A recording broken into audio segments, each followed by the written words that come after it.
somewhere else. We're in, baby. Bone Tony Hawk.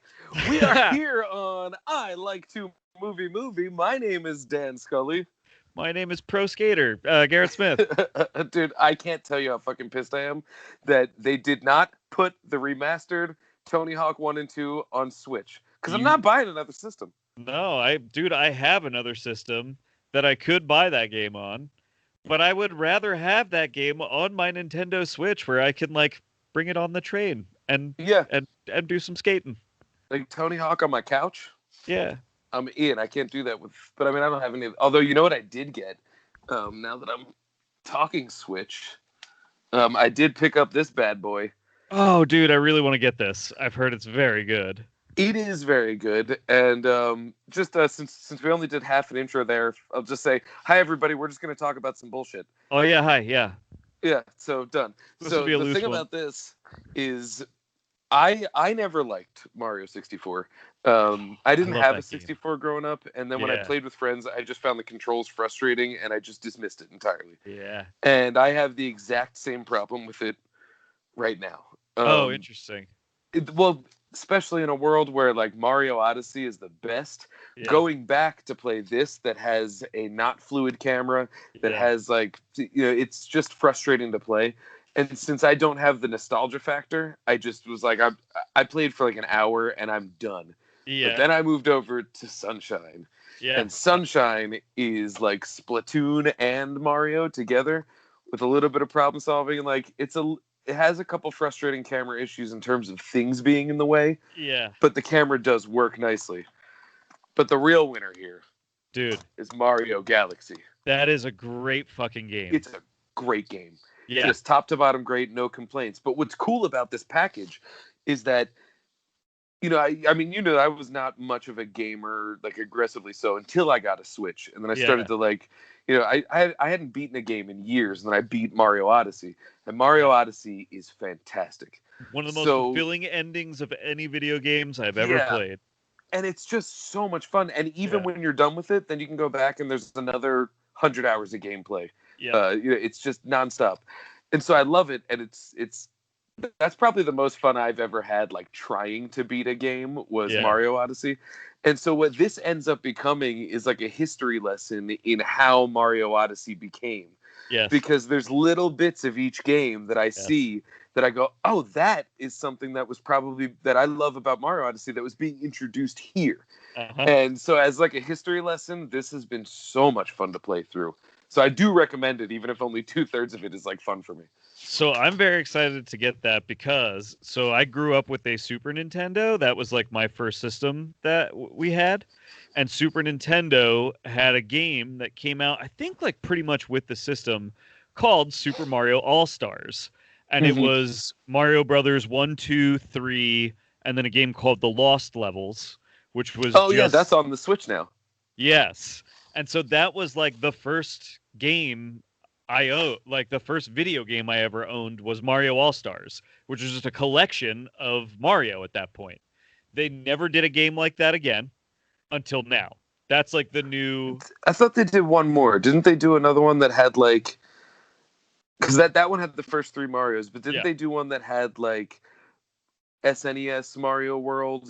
Kind of like, I don't know. I honestly would not know. You know. Well, there are other Mario games that they released for Super Nintendo and stuff, but I don't think they ever did a collection like that again. Not that I remember. I thought there might have been a second All Stars with like the subsequent trilogy. Not that I remember, but maybe I wouldn't know. Yeah, there might be like Game Boy ones that I don't know about. Like, that could be it. Yeah. They might have done like all the Super Mario lands on like a Game Boy version or something. I'm not sure, but I love that rubber balls instead of fire. Exactly. I love that they did this though for like that sort of like my era of Mario games. You know what I mean? Because I had the 64. I loved that Mario game. I had the GameCube and never played Sunshine, so this is my opportunity to finally play Sunshine. Yep. Oh, nice. That's like one of the only Mario games I've never played. And I think Galaxy is like one of the best Mario games, and it's like why Odyssey was so good is that they took what was so good about Galaxy and just sort of like expanded it in every conceivable way you could imagine, What system was Galaxy on? The Wii. Okay, so interesting. So this comes from 3 different systems. Yes. So we have 64, Cube, and Wii. Yep. Interesting. This It is like, kind of funny though. Go ahead. I'm sorry. well, it's just like these are the flagship games from every system, like of our sort of generation of Nintendos. Do you know what I mean? Yeah. Like these are the game that kind of Yeah. came with that system. Yeah. The Nintendo has always been, they're like the idea people.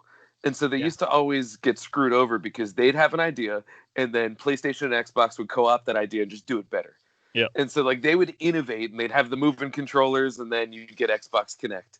Yeah, and watching the Switch get built is almost the same process as watching Mario Odyssey get built, where you see like, okay, they did the Wii, then they did the Wii U, and then they mixed it all together and made the Switch, and they've nailed it. And it was the first time that the other gaming systems didn't try to undercut them in doing a kind of like multi-peripheral portable game. Well, and then Mario Odyssey is the exact same process of Nintendo innovating these games and then creating this perfect child of them. It's also interesting that, like, you know, Nintendo was innovating, as you said, like even going back to the Virtual Boy, like they attempted to do kind of like VR gaming like a long time ago, you know, and they got into portable gaming early with like the Game Boys and stuff. And all the companies, like you said, have like tried to follow through on those things and often sort of improve on those things with like better hardware. But they all have failed at those other things over the years for the most part. Like, you know, like you said, like the Wii brought these motion controls to the games, and both Xbox and PlayStation came out with like motion stuff that just never really took off. They both got into portable gaming at some point. There are like portable the PSP what were they called? And stuff. Yeah, there was the PSP. Was the one like the Vita or something? Yeah, the Vita. Yeah, the PlayStation Vita. And actually, maybe Microsoft never had a portable one even. But anyway, even that like kind of failed. And so it's like now Nintendo sort of finally, like, as you said, like combines all these things and gets it right and makes the product that they've sort of been like slowly building towards over like 25 years, you know? And they get it right. And the others have already failed at handheld gaming and aren't even trying anymore. And so they don't have anything to try and catch up with.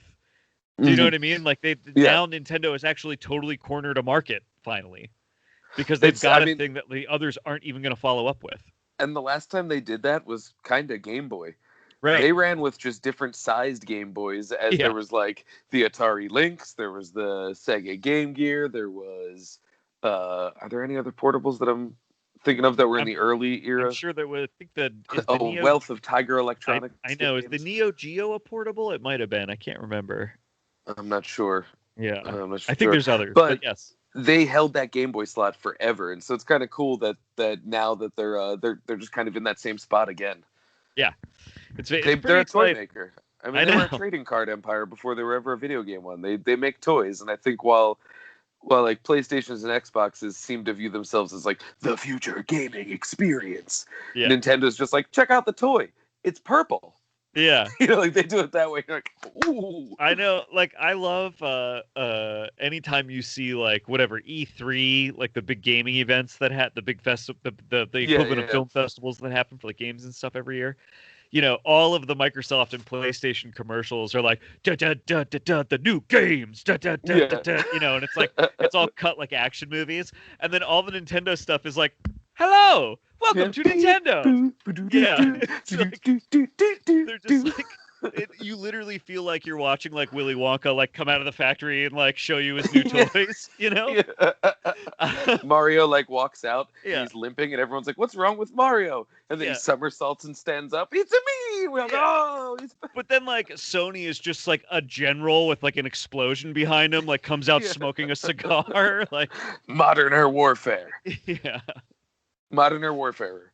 It's they always go hardcore, whereas Nintendo's just like, but it could also be a steering wheel. Oh, cool. It always works for me. I've always liked that. I don't know. Like I don't know if you can even see them on my shelf, but like I've got like Mega Man figures and stuff. Like I don't have fucking Master Chiefs. I like Halo, but like I'm not gonna. I don't know. I've always liked there's that. Nothing really to grab onto there in terms of I don't know, that kind of iconography does not like generally sit with me. It doesn't take with me that well. Yeah, exactly. I don't know, the toy aspect of Nintendo. It's always worked for me. I really like it. It really. And even like, if you look at like Halo, it's like, oh yeah, that's a cool suit. But I've played Metroid, and it looks more like a toy, so it's much cooler. Yes. Yeah. Agreed. That is wild, and they have such a crazy collection of IP. Like when you play Smash Brothers and you see what they have, like, you play as a Wii Fit trainer. You know, like it's. I love that kind of stuff, and it is bonkers.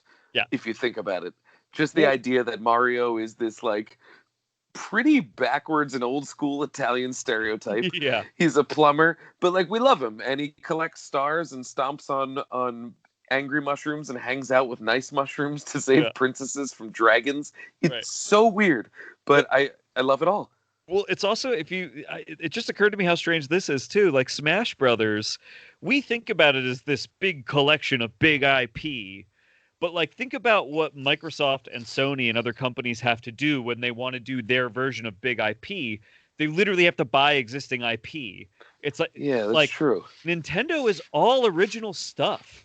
Like the Splatoon characters are now in Smash Brothers, and you see them and you go, oh, awesome, the Splatoon guys are in this. The Splatoon guys are just original Nintendo characters from like just 5 years ago. Yeah, and they're that's already true. like cemented into like they are cool IP that Nintendo had, but they've created all of it. Like all of that true. stuff I didn't is even think original about that. to their brand, which is they didn't have to like Wreck-It Ralph everything together. Right. Yeah. Instead, they were just like, let's dig into the bucket of weird shit. Right. Of Donkey and Diddy and right. And so to some extent that's true and not true, right? Because like Donkey and Diddy are Rare character. Rare is the company that made those, but they made them under the umbrella of Nintendo. Those characters have never been under any other umbrella. You know what I mean? And so it's like they are technically like original Nintendo IP, and that's what everything is. That you pretty much everything that you see. There's some Sega stuff in the Smash Brothers games now, because I think maybe Sega is now Sonic showed up, and I have like one of those Nintendo. like Sonic and Mario at the Olympic Games. Yeah, so I think they're all like in it. Yeah, but anyway, it's like it's pretty wild to think about, because when you look at the equivalent of that for any other company, it's like Terminator and RoboCop, and which is cool, but it's like it's IP from other stuff that they have had like pieced together like a fucking Megazord. And Terminator and RoboCop, who are now Mortal Kombat characters. However, whatever paper had to be signed to get that to happen. Which DC is also a part of, I think. That's all under that umbrella too. It feels right. I think there's Mortal Kombat versus DC games. So that sounds right. Yeah. I think it's fascinating. Yeah. But yeah, so it's just, I don't know, Nintendo. Cheers to Nintendo. I love them. I've always really enjoyed that. Cheers they to have Nintendo. It's appropriate to cheers my water in a mason jar to Nintendo. Yes, exactly. Yeah, I love that they have always maintained their specific like identity and brand, and I don't know, continued to thrive. I actually learned a piece of trivia about Donkey Kong the other day, and that it was his name, Donkey Kong. If you think about it, is like kind of all over the place. Yeah, because you got the Kong, but like the donkey, I don't know. Yep. And that is quite literally just when it was first designed. It was designed in Japan, and it was just a mistake. Donkey and monkey got confused in translation. Yeah. And so it was going to be a reference to King Kong, like Monkey Kong. And that's what they thought it was. And then it just translated to donkey, and it just works. I love it. I love it. Yep. It's and everything the fact about that nobody great. Went like, can we just put an M in there? It was just like, just move it forward. Like, okay. But then we got Donkey and Diddy. Yep. MIDI Kong doesn't work. I don't like that. That's funny. Yeah, monkey. I've heard that story before, and then it is interesting that like they just rolled with it. It's like, how many copies of Nintendo Power had they already printed that they were like, we just got to roll with it. We can't stop this now. This train is already moving. I got a Nintendo Power magazine from a house on Halloween one year instead of candy. Yeah. And that's like one of the high point memories of my life. Because apparently the guy who lived at this house, oh snap, there it is. This is my mouse pad. Oh, that's wait. No, it's an actual. It's the guide to Star Wars Rogue Squadron. As you can see, the official flight plan from Nintendo Power. That is incredible. But yeah, I utilized this as a mouse pad. Oh, right on. But yeah, this guy was a publisher or something that had them, so everybody got a Nintendo Power, and it was like, we gotta remember this house next year when we trick or treat. Yeah. Maybe they'll give us another issue. It was cool. I remember that Nintendo Power used to print Donkey Kong Country levels in the back of issues. Yeah. Literally, like as it, because the games are side scrollers, right? And so it would just be like, I don't know, 3 or 4 times repeated, but like the level going down the page. I remember basically. that. Yeah. So and you could like strategize as you played. And so that you could see like the secrets, because Donkey Kong Country was full of like hidden like items, basically. Yeah. And so by printing it this way, you could see where those items were hidden because you were seeing the whole level, even what was hidden by the sort of framing of the screen, which was how they utilized that. But anyway, you're not trapped by only being able to move forward. You can kind of look beyond and make a plan. Because that's a game that kind of lends itself to speed running naturally. Yes. Where, like if I don't want to get the high score, I just want to beat the levels. That's a really fun game to just beat your way through. Oh yeah, I love those games, and especially the first one I have like played and replayed many times over the years.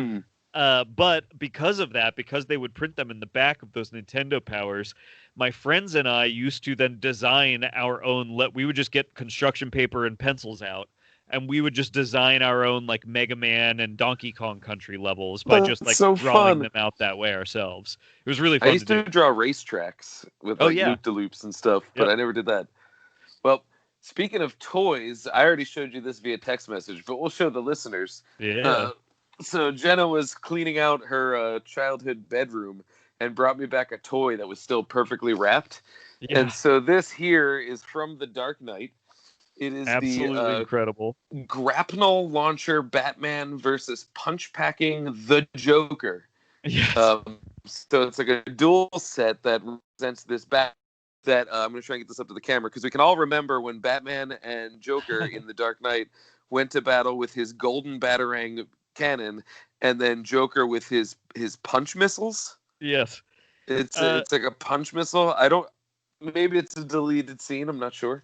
Now, Dan, am I correct? I can't exactly tell. Does the Joker seem to just have a mohawk that is flipped to one side? You would think actually if you can get a better look at it in the picture. I see. Yep. On the back, I get it now. It's a comb over. Yep. Because he had like the sloppy comb over. But what I like about this Joker is like if you can look at his face, he looks rather Batman the Animated Series in the face. Yep, Yep. Whereas Batman is very much just swear to me, Christian Bale face on the Batman. It is not that is just that's Batman with his inability to breathe. But I will say, when you first showed me this, I mistakenly made fun of the word grapnel on the front because I was like, "What the hell is a grapnel?" And I googled that, and that's a real word. That's a thing. Do you happen to remember what it means? Because this is the first I've heard of that word as well.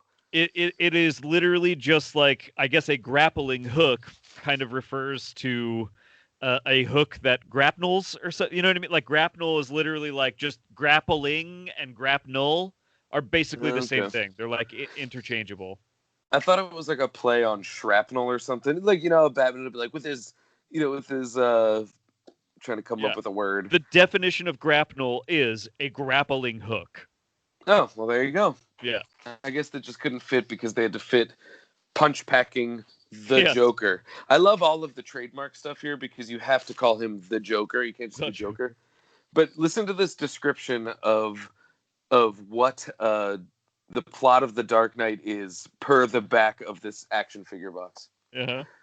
In The Dark Knight, Batman uses an array of high-tech gadgets, gear, and vehicles to dismantle the remaining criminal organizations that trouble Gotham City, but encounters a reign of chaos unleashed by that maniacal mastermind, the Joker.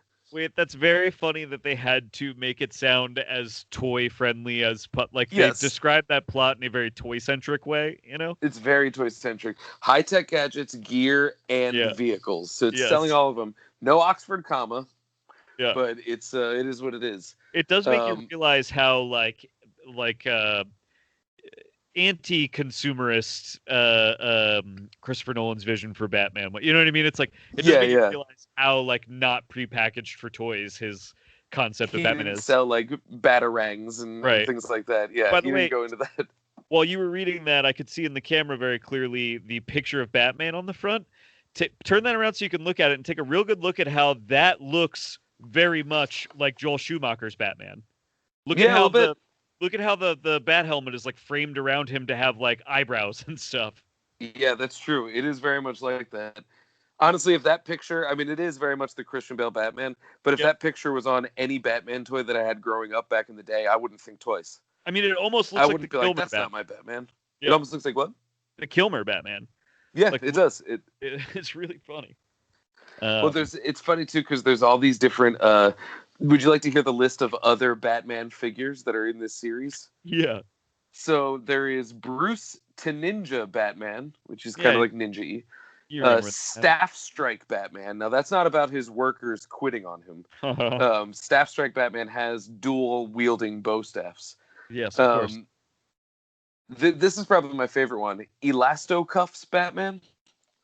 Elastocuffs Batman has orange. I guess the only word for them is elastocuffs. And then we've got Grip Gear Batman, who's just holding his fists in the air. I don't know what he does. I do remember next that. Up, I remember that the Burton movies had a lot of versions of Batman. Yeah. Like I had a blue one that was like somehow the ice version of Batman. Oh, I had Arctic Batman that was white, and he had like a bubble helmet. Maybe that's what I'm thinking of. Yeah. And it's like, yes, you remember when that happened in Tim Burton's Batman. Yeah. I would have bought it in Batman and Robin, but in Tim Burton's Batman. Yeah. So we also have Stealthwing Batman, sure. which is he just has a better cape. Yep. I like this one though. Destructo Case the Joker. And he has a suitcase filled with Destructo gadgets, I guess. I guess they're from the same company as Elasto Cuffs. They're trying to work for both the heroes and villains. And then this is another like team set like this one, and it's Batman versus Fearshot Scarecrow. And Fearshot Scarecrow has a missile shooter that is shooting just like a green missile that I assume represents the spooky smoke that he likes to unleash on people. It's the fear toxin? What the hell is that? Yeah, fear toxin, right? Is that what it is? I think so. It's the fear factor toxin. Yeah. You smell it, and then you're just like, I gotta eat these roaches. Yeah. You eat a cockroach and go crazy. Yeah, and Joe Rogan yells at you while you eat a cockroach. Yeah. It's a crazy toxin. Joe Rogan invites you to debate him while you eat a cockroach.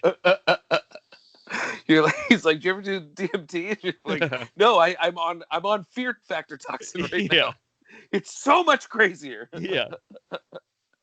It's like a milk that you can buy from him at the end of this podcast. Yeah, fear milk.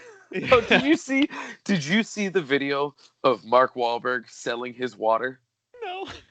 Okay, I shared it with the caption of Fight Milk because Fight Milk. I don't know how much It's Always Sunny you've seen. Fight Milk is a product that Charlie and Mac try to sell. It's an energy drink / protein supplement that they've made out of crow's eggs, and they sell it and they think it's successful, but really UFC fighters are drinking it so they can cut weight because it makes them vomit and diarrhea horribly. But the press for Fight Milk is very Fight Milk, blah, blah. And so this video emerged on the social medias of Mark Wahlberg complete like just in sweatshirts and no shirt with a fucking katana, and he's swinging it around, and no lie, he is making the swish noises with his mouth. So he's like, and he's good with it. Like he's real good with it, as is to be expected from Mark Wahlberg. And then he like does like the, oh hey, I didn't see you there kind of thing. And then from off camera, a bottled beverage flies in, and he just catches it and just like, oh, this is great. This is my and it's just water. And he's like, no, it's in an aluminum can because aluminum was better water deserves a better container. So you know what? I'll see you guys in 2021. And he's just like very Mark Wahlberg-y, but it was like Mark Wahlberg is Mac from It's Always Sunny in Philadelphia now. It's the craziest thing, dude. But at the same time, I was like, I'm gonna drink me some of that water so I can be like Mark Wahlberg. he must. I mean, he must know that there has to be some irony to that, right? I don't know, because on the one hand, on the one hand, like, it's clear he has a sense of humor. Yes. Because he was in The Other Guys, and he's great in a lot of different things. Daddy's Home 2, for example. The trailer for Daddy's Home 2, my favorite comedy of 2018. Dude, that trailer's crazy. He makes an anal joke to the kid. Boom. It's like, do you want to be in the friend zone? Like your Uncle Bly? Or you want to get in the end zone like me? It's like, I think that's an anal joke that you're giving a child. But, but again, it's... We look at that cast and realize that there wasn't a lot of forethought. John Lithgow with that needle drop is the funniest thing that happened in any movie in 2018 or whatever year that was. It's so good. But at the same time, that I think Mark Wahlberg has a sense of humor and gets it. He quite regularly demonstrates ways that he doesn't get it. I agree. And so like he's ashamed of Boogie Nights because it conflicts with his religion. He thinks that if he was on the 9/11 plane, he would have taken down the terrorists single-handedly, likely with his katana. That's you're literally describing a Dirk Diggler ad from Boogie Nights. And so it's like, he has to know, right? But then it's like, no, you're right. He did denounce all things Dirk Diggler. Why would he then? He might not know. Yeah. And he's very much like once again, to call up Mac. Mac thinks of himself as security for Chili's. Wow, for Patty's. I worked at Chili's too damn long. He thinks of himself as security. He's like the sheriff of Patty's, and he gives people an ocular pat down and clears them to make sure that they're okay. That's like a running gag. And I feel like that is exactly Mark Wahlberg being like, well, yeah, if I was on the 9/11 plane, I would have handled that shit. It's like, I don't know. I think maybe you would have just pissed your pants and been terrified. But I don't know. You have to look up this video. It is absolutely fantastic. And I think that's probably why it's so fantastic, is because I'm watching it and I cannot tell whether it is in jest or not, or maybe the person who conceived it made it in jest, but Wahlberg doesn't know. But it kind of seems off the cuff. I don't get it, but I love everything about it. This has only made me start thinking again about making shirts based on some of our Hollywood misnomers, because Walmarkberg makes a great shirt. What about Mark Walmart? That's pretty good. Wait, say that again. Walmarkberg. I accidentally called him that one day. I was talking to somebody about a movie, and I was like, yeah, that movie with Walmarkberg. It just came out of my mouth that way. Well, it's like, I will always fuck up Burgess Meredith because I always want to say Mergis Meredith, and I don't know why. It just sounds comes out more that right. way. Yep. It comes out. It says better. Yep. Walmarkberg. That's so funny. So his rap name would have been Wally Wall. Yeah. Instead of. I just think Walmarkberg that's a pretty funny shirt. That's really funny. And his brother Wally Donberg. That was for me. That's really good. No, not Mark Wahlberg. That's his real name. Walmarkberg. But yeah, that and I guess we can't do Stellar Skateboard. I think that's somebody else's. That was How Did This Get Made? Yeah, Stellar Skateboard. But I still want to do a Mads Mikkelsen shirt that's labeled Michael Madsen. Yep. And I haven't. Wait, and on the note, I have Anya Taylor-Joy and Aaron Taylor-Johnson. There's a way to fuck that one up. Yep. Back in my stand-up days, I tried to do a bit that I never got to work, but it made me laugh, where I mixed up Lady Gaga and Katy Perry, but I would call them Katy Gaga and Lady Perry. And it was so fun for me, but it just never took. I couldn't figure out how to write it into something, but maybe a shirt? Or maybe I'm a little 2000 late on that one. Although that is a Black Eyed Peas song, but still. You get the drift. I'm with you. I loved trying to make wordplay jokes like that. They only, 25% of the time does an audience ever know what I'm doing when I'm doing stuff. But when they hit, baby, great. Man, it's the most fun. It's the sweetest thing. Yeah. It's so weird being a dad and not having kids. I know. But man, oh man, do I love wordplay like that. I had a joke that I would do where the punchline of the joke was just the title of each successive Planet of the Apes movie. I remember.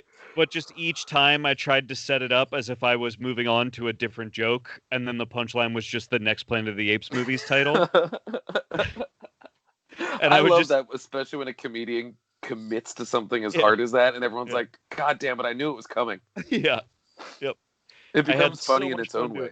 Yeah, I had so much fun doing that. I don't think anybody else did. but I did. When I did I enjoyed that one. That was sort of late in my career. I was out when that was a developing joke. Yeah. I used to do the one about puppetry of the penis, Yes. but I only said penis, and I just committed to saying penis for my own bit, and that tended to be like the lasting legacy of that joke was just the word penis, which I only did because I just like stonedly said it one day, and then it made me laugh on stage. I was like, well, it's a shame, but that's just gonna have to live in the joke forever now. That's my favorite thing. So, all right. Well, I do have like a slight movie thing that I would like to talk about as long as we're here doing an episode of Movie. Can I drop one quick I was going to say, unless you don't want me to move on just yet. No, I do want you to move on, but I'll say that the degree of not knowing if Mark Wahlberg gets it or not is a feeling that I was chasing until this morning when Vin Diesel dropped his single. What's it called? I feel you. You feel me? Let me open literally any text message from today, because believe you me, the world sent me this link. Oh yeah, me too. It was insane. It's Feel Like I Do. Feel Like I Do, which, you know, it's definitely, it certainly can be classified as sound, and we heard it. Do you care to guess what the name of the I don't know if it's meant to be the label but like what he copyright. You know how you have to you gotta copyright like the your company that LLC or whatever. The company that he copyrighted this song under. Is it some kind of a mix of the words music and muscles? No. But it's. I mean, it's exactly it. As soon as I say it, you're gonna be like, yeah, of course it's Racetrack Inc. Because he dropped a track. And he's, of course, the patriarch of the Fast and Furious universe, as he refers to himself. That is the most insane thing I've ever seen, is if you look on Spotify, ladies and gentlemen, for Vin Diesel as a musical artist, he in his bio, he refers to himself as the patriarch in the Fast and Furious universe. And the weirdest thing is, that's true. Yep. It's totally true. It's just the craziest thing to conceive of. I also need our listeners to know that because of this description that I assume he wrote on Spotify of himself as an artist, I discovered Riddick's full name. I didn't know this before today. Did you? I did not either. I mean, it's probably said in the movies, which I think are great movies. I've seen none of them. I would like to. I think I would enjoy them. Some are better than others, but Pitch Black and then just Riddick are killer. The middle ones are neat. I think I would enjoy them. But I need the listeners to know that the only reason I know Riddick's full name is because it's written here in the description of Vin Diesel, the artist, on Spotify. And that name, and it literally, here's the sentence. His other film franchises include Richard B. Riddick in the Chronicles of Riddick series.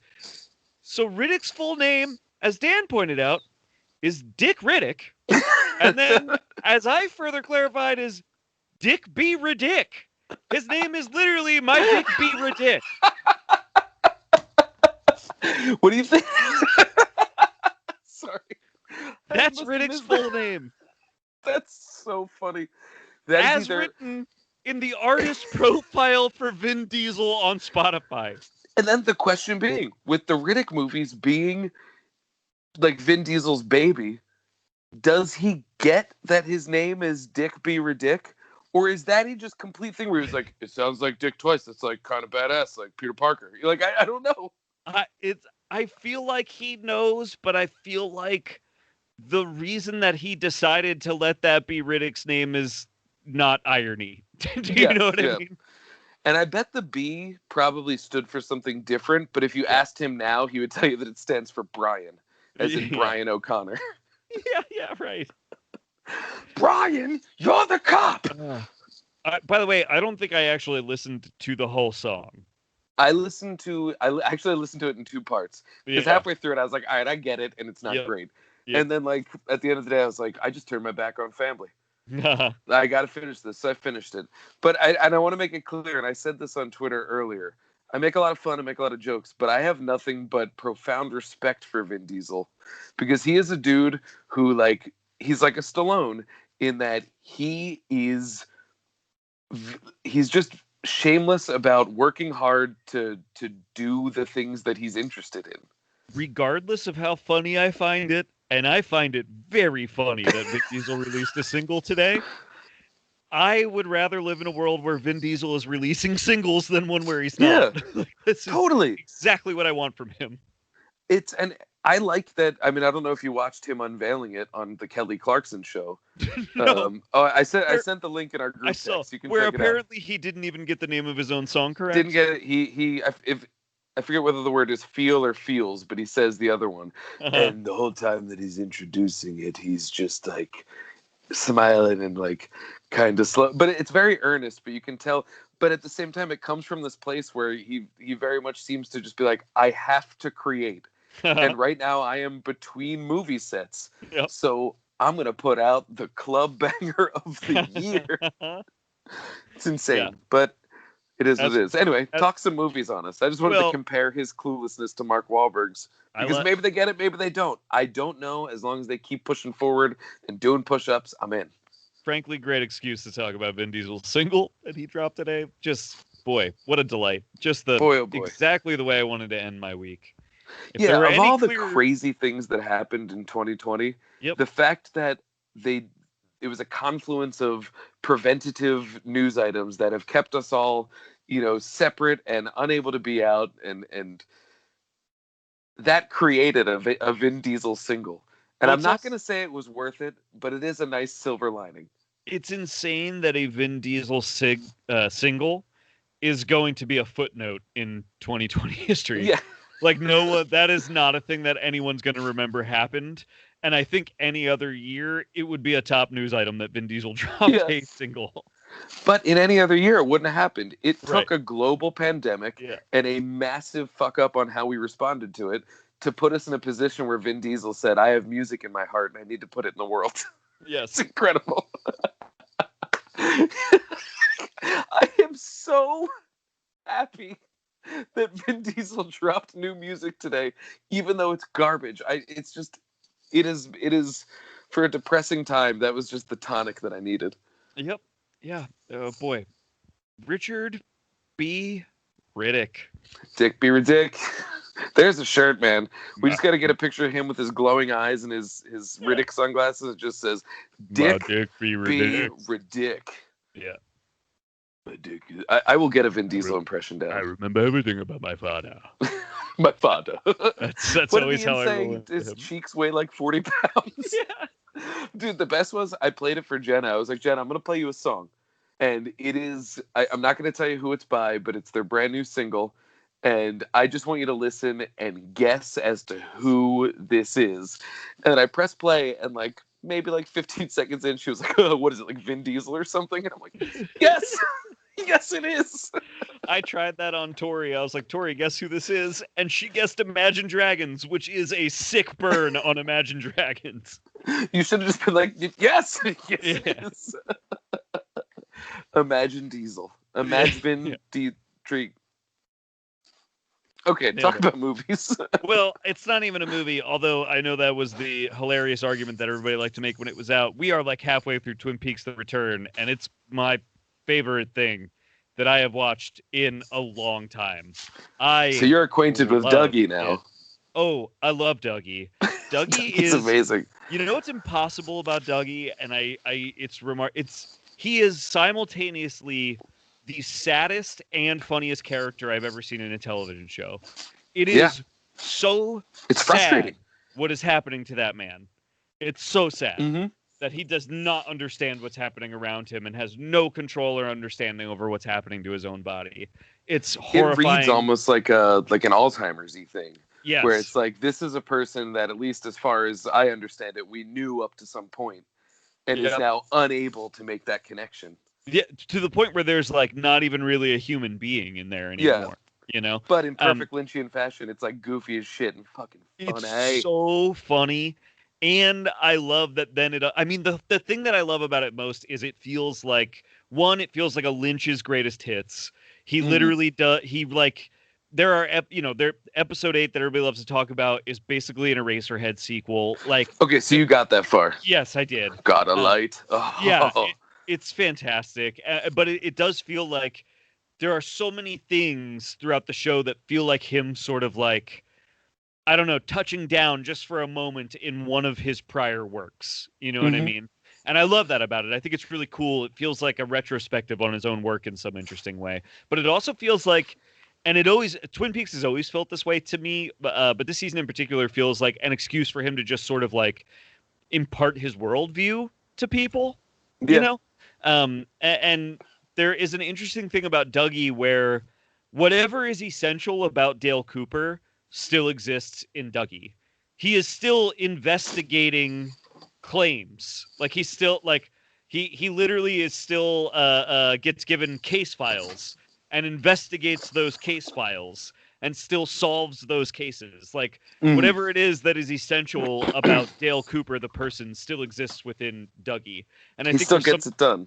Yeah, there's something interesting about that to me, and it feels like something that Lynch is trying to tell us about us.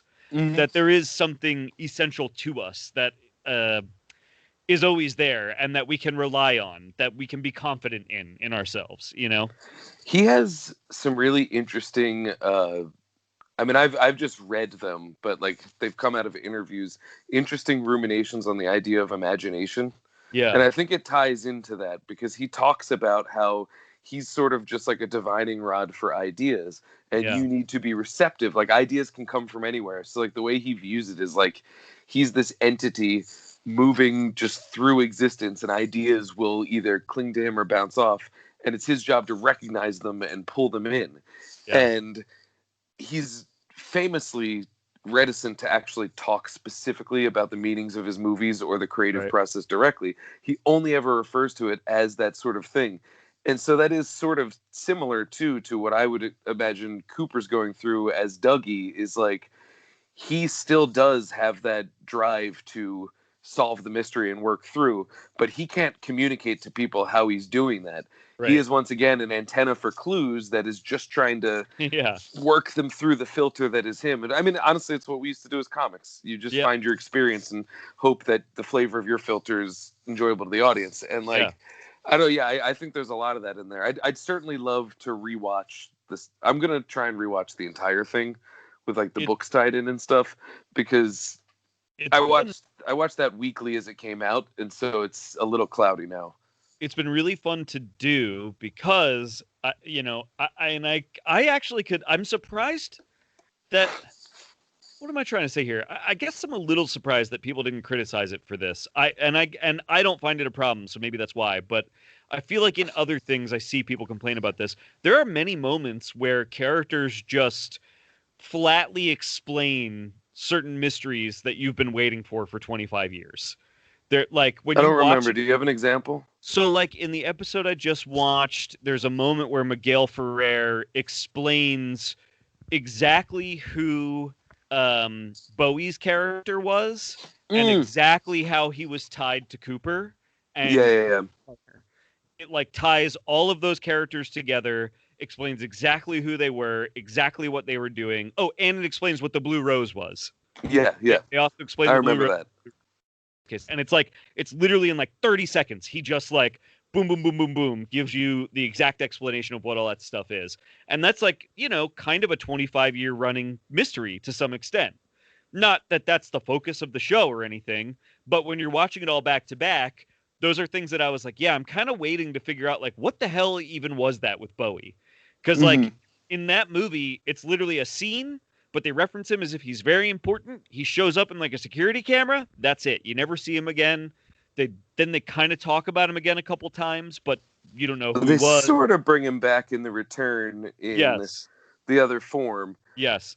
Which is funny because that's one of those things where it's like, well, he had just passed away at that point, so they weren't going to be able to use him, at least at the time that it was shooting, as did Miguel Ferrer.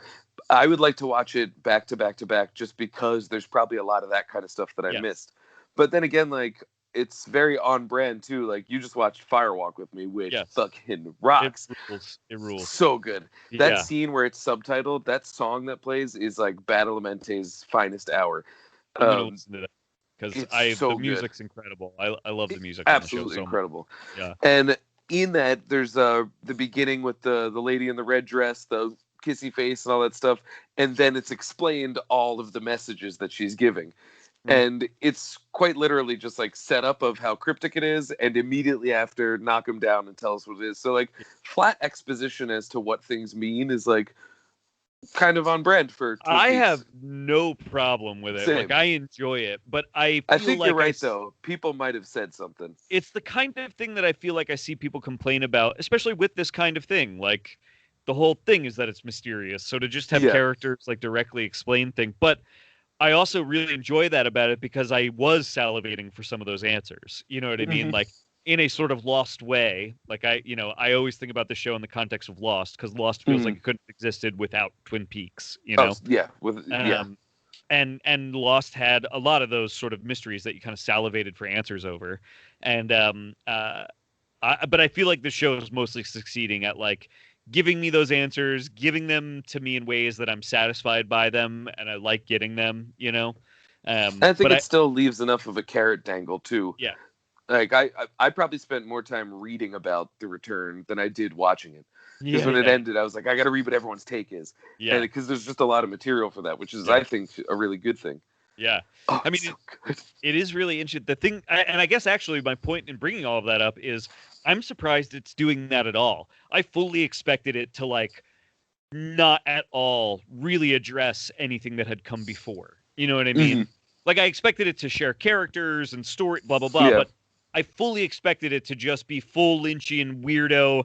It's 25 years later. I don't have... I'm not trying to tie up those loose ends. I just have new weird ideas that I want to bring to this universe. That's what I expected fully. And it has that. It has that. He delivers that. It but totally has that. But it also is... It is the show that I think most people would have wanted, which is the show that sort of snakes back through a lot of what came before and gives you some answers to those things. And I like that it's both of them. You know what I mean? Like, I really enjoy that it manages to be both of those shows pretty consistently. I wonder how much of that has to do with Mark Frost. Because I don't know a lot of Mark Frost's work, but like the two novels of Twin Peaks that like tie things together, they're both penned entirely by Mark Frost. By him, yeah. And I know that he's a novelist otherwise. So I just wonder what that process is like of Lynch kind of, like I said, grabbing at ideas and then shaping them and, you know, turning it into something that is surreal, but also is grounded enough to not just be completely uncompelling. Yeah. Like Frost having some sort of... I don't know, I guess just like mind for continuity that maybe Lynch is less concerned with, you know? And so being able to sort of like both of them, it's like we're talking about when somebody doesn't have enough money to make the movie they want to make, and so they make a better movie. You know, it's like these two forces that are pulling against each other and actually creating the best version of each other, you know? I just like the idea of like, Lynch seems to me to be a guy that like, you would almost think that he's not open to collaboration. Right. And then, you know, you see him and he's just jolly and goofy. Yes. But like, I feel like some of those collaborations probably draw out some of his more down to earth tendencies, which I think are quite beautiful when they do show up. Totally agree. Oh, you got me wanting to watch this again. You got to hunt down if you want. They played it at Philomoka a couple years ago, and I went with Santelli. We saw the it's like 3 and change hour fan edit of like the super cut of Firewalk with Me. Yeah. And Firewalk with Me, the regular cut is superior, but in terms of just getting more of that delicious juice to drink, it's really fantastic. And I mean, you know, and it's still just a ton of fun to watch. And I think you can see most of what that's comprised of on like the Criterion package for Firewalk with Me. I think there's like a lost scene or something like I forget what it's called, but there's I think a fan just took that stuff and put it in where they felt it was contextually appropriate. I think so.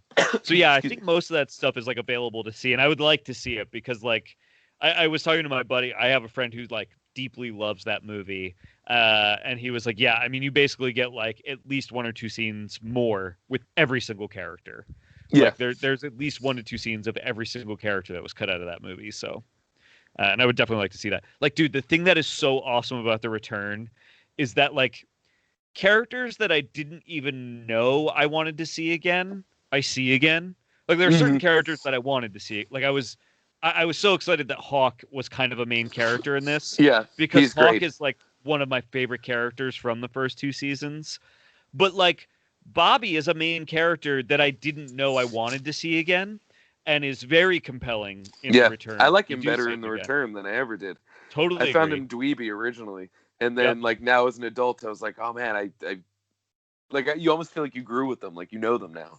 Well, and it's also the thing that I found very interesting, specifically about Bobby's presence in the show, but I felt this with a couple of the characters, is that when they first introduce him, he just has some small scenes.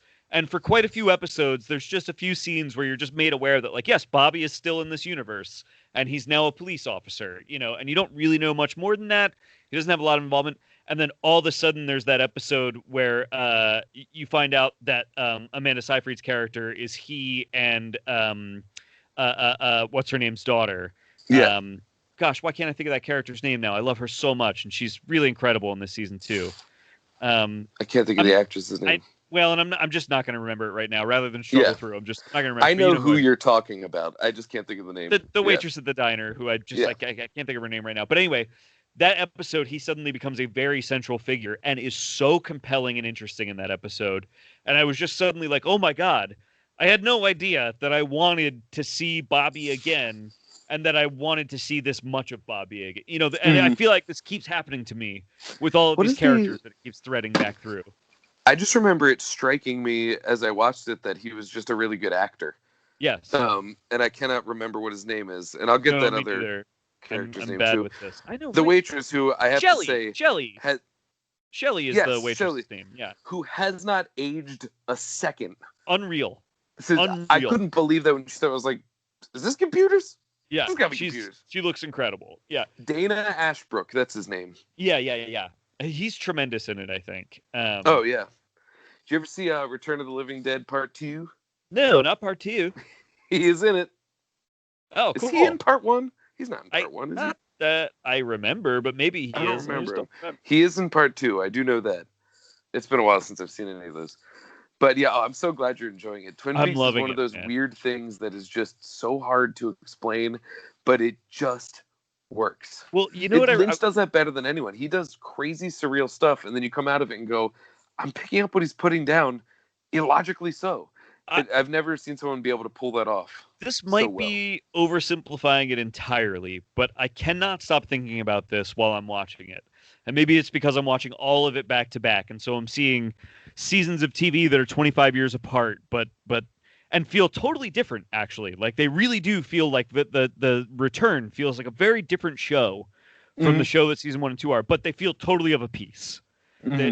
So anyway, it's I'm watching TV 25 years apart that has learned the lessons of 25 years of TV, but it's still whatever. All I can think about while I'm watching it is, one of the things that Lynch, I think, is kind of the way people think about him, and definitely the way I feel about him, is he's like a vibe. He's a mood. Yeah. If you like Lynch, it's because you are just vibing along with his stuff, because his stuff is not as concerned with narrative, I think, as a lot of more, I guess, like conventional American media, right? Mm-hmm. But anyway, so as I'm watching it, all I can think about is Twin Peaks is just comprised of scenes. There are no plots in Twin Peaks ever, really. The plot of Twin Peaks is who killed Laura Palmer, right? And everybody knows that. That's the blah blah blah. The thing about it, the compelling hook, is who killed Laura Palmer. Yeah. But that is literally the plot of any given episode of Twin Peaks, is who killed Laura Palmer. If I asked you to explain the plot of episode 4 to me, you wouldn't really be able to, because there is no plot beyond who killed Laura Palmer. All Twin Peaks is a series of compelling scenes. Every scene in and of itself is compelling and has its own beginning, middle, and end, and then we just move on to the next scene. And that next scene is not necessarily connected to what we just saw in the previous scene. It's that's true. Some other characters doing some other things. And the whole thing is like other part. Rippling outward just from Laura Palmer dying. And that's all. Any episode of Twin Peaks, that's all it is just a series of compelling scenes. And there is no scene. I mean, season 2 has very not compelling scenes throughout it. But that notwithstanding, there is not a moment of any Twin Peaks media that's not compelling. Every scene is compelling. And that's why I think we can all agree that there's a section of season 2 that was lynchless and therefore listless. It was it's not fun. And but you know what? I mean, it is fun. It's actually kind of fun. It's just there's fun stuff in it. It doesn't feel like the same thing. And you know why it doesn't? Think about exactly what I'm saying. Suddenly it has plots. Suddenly James is like at this other house where he's like fixing this couple's car, and she's like living with her brother and trying to scam her husband. It's like this whole plot that he's involved with. Mm-hmm.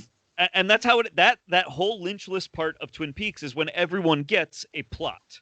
It's when they decide, like, we're going to make this show last forever, and we're going to spin our wheels. Yes. It feels like conventional TV. Everybody has a plot. Otherwise, Twin Peaks has no plot. Billy Zane is there. Yeah, right. Otherwise, Twin Peaks has no plot. The plot is the hook, is the thing, and it's literally an excuse to just do compelling scenes. And that's all Twin Peaks is compelling scenes with compelling characters doing compelling things. And Lynch does great scenes. And as I'm watching it, I'm like, this is the best lesson anyone could learn for writing or making anything. It's just like, make every individual part compelling. Make each scene compelling. It doesn't really matter, actually, if they flow in a logical way from one to the next. That can matter, I guess, and could be important in certain stories. But, like, I think it's more important that just, like, the scene you're watching is compelling. Oh, yeah, because then you just go with it. And I think the audience will do what you're describing is, like, you'll just sort of start to make sense of it later. Yeah. As long as it's compelling in the moment, you'll kind of keep it moving in your head, you know? And I think that's kind of the deal that you make with Lynch, is that later it will not necessarily be explained. I mean, sometimes it'll be explained, as we were saying, but it will come together emotionally and tonally. Yeah. And so when you become a Lynch fan, you start to just trust that. Yeah. And which is why, like, in something like Inland Empire, he can go really far off the reservation. You go, okay, I don't know what's going on here, and it's like kind of losing me, but I trust that he's going to pull it back, and he does. Yeah. And I like having that relationship with the filmmakers, that he trusts you to trust him to do it. Right. And 9 times out of 10, I think he does. Inland Empire goes a little beyond the. I'm curious to see that eventually. That one's still. It's totally awesome. Yeah. But it's also like at the end of it, I was like, I think I could have done with a little less of that. Yeah. Yeah. Just a touch. I mean, I've never even been able to make it through a full episode of that Bunny sitcom he made, which I know just exists within Inland Empire at like long stretches. So I imagine it's weird. I didn't know that was its own thing. I just knew that they're in Inland Empire. I believe he released it as like a YouTube series at one point, like a series of them, I think. I could be wrong, but I seem to remember that. Well, one day we're doing an episode on Southland Tales. Because Southland Tales is like, of course everyone's going to say it's Lynchian, and I think that's fair. Yeah. But now that we're talking about like how I think that's a movie that people didn't know to just take on a scene by scene basis. And whereas, there is extra media and the movie does try to have a larger plot more so than something like a Twin Peaks, I think that it does very much succeed in having individual scenes that are just, vacuums of awesome. Yeah. And so I would definitely compare it to Lynch in that way.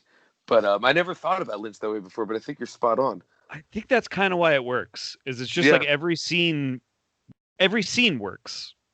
It seems so stupid and simple to say that, but I think that is why it works. It's just every scene is compelling into itself. When something's like, derivative of plot, you end up having scenes that need to meet the plot. Yeah.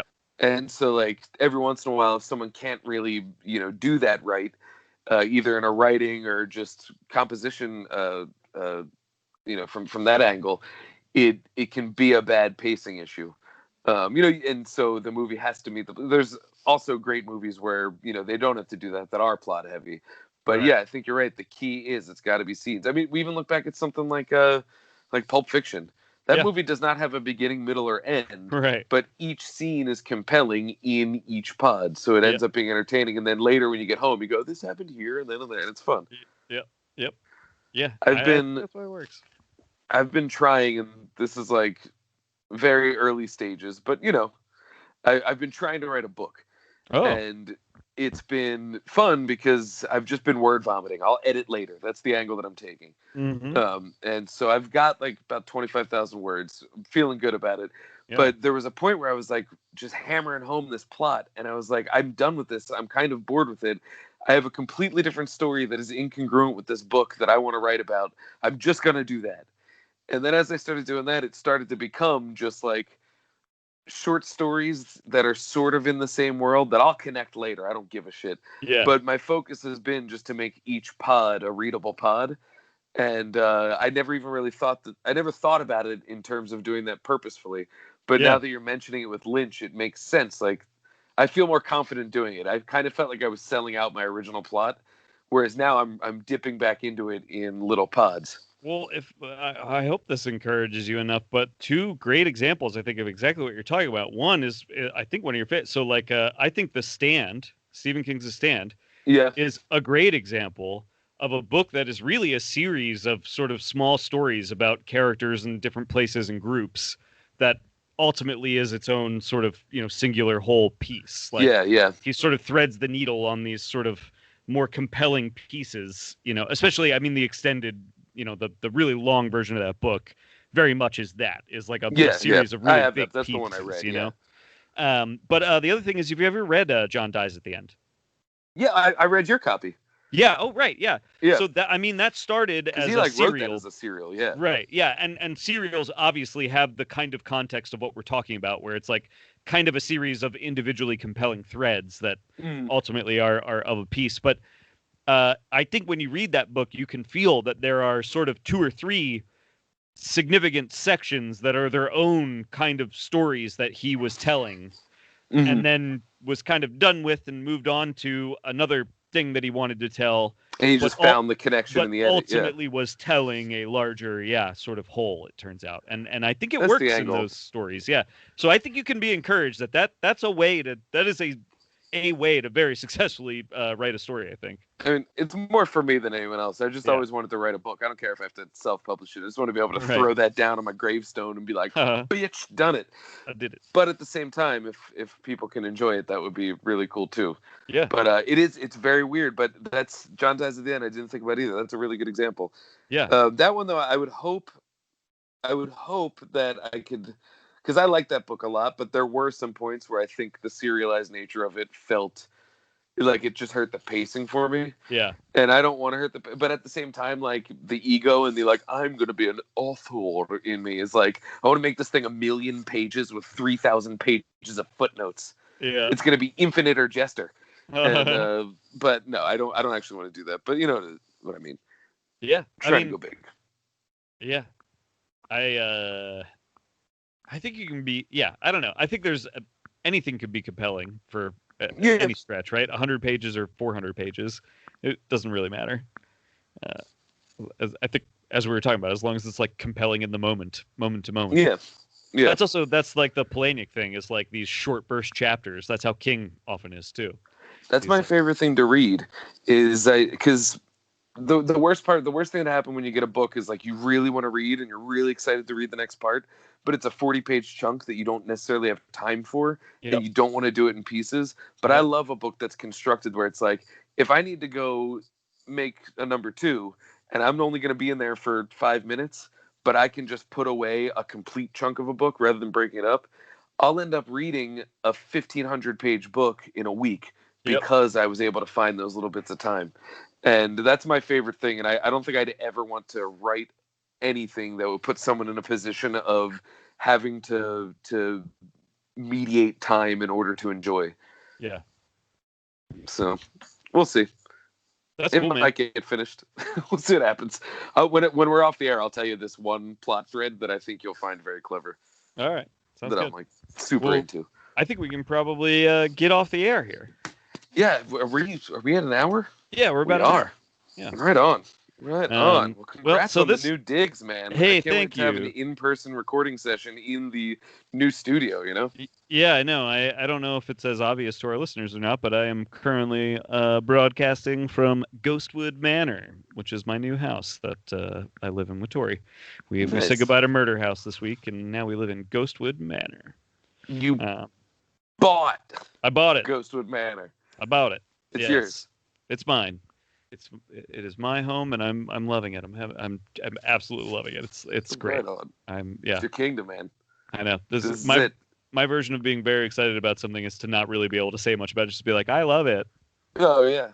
You can post rules on the wall, and then 5, 6, 7 years from now, you can pop this one on the market and get an even bigger house. I hope so. That's the hope. You can live here forever. It don't matter. True. Yeah.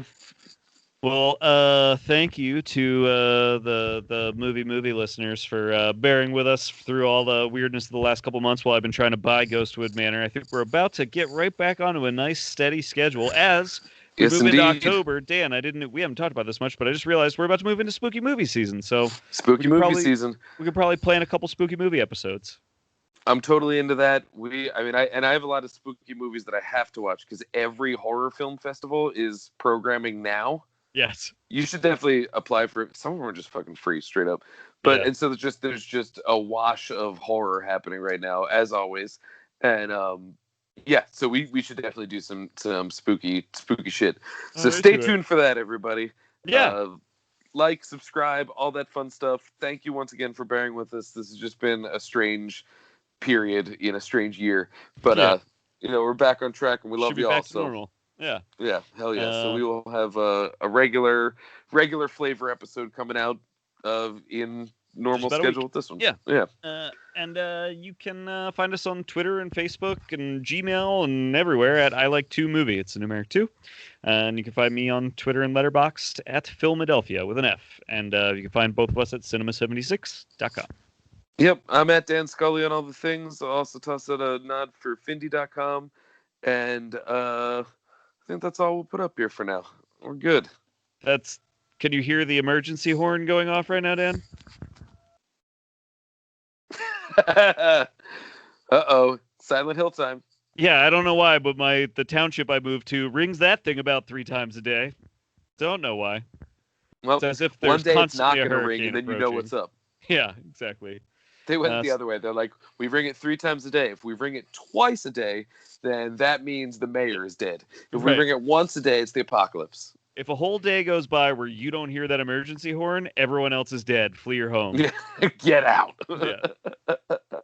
Well, right on. I guess that's it, right? Yeah. As I make my way into my nuclear what did they call those? Shelter, bomb shelter. That's the word I'm looking for. Oh yeah. Your blast from the past hole. Blast from the past hole. Blast. Yes. Past hole. Yeah, remember that movie, Brendan Fraser? I remember Blast from the Past. Brendan Fraser. Now it's a blast from the past, you know? Yeah. We're all gonna die. Okay. All right. My name is Garrett Smith, and I like to movie. My name is Dan Scully, and I like to movie. And we all know that you like to movie because we like to movie. Kind of nailed that one.